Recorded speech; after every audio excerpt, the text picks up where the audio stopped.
Parce qu'ils aiment le barbecue et les grosses voitures, les hommes français émettent plus de CO2 que les femmes. Gna gna gna, mais Sarah, arrête avec tes clichés!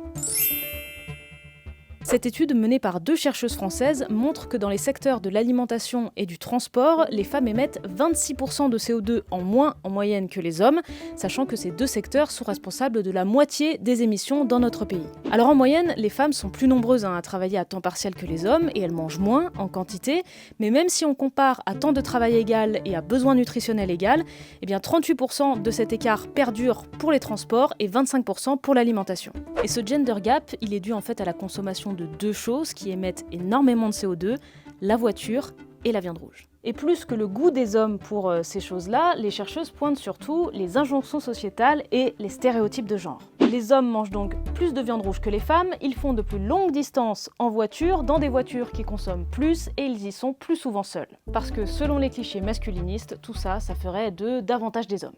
J'ai des crudités quand même.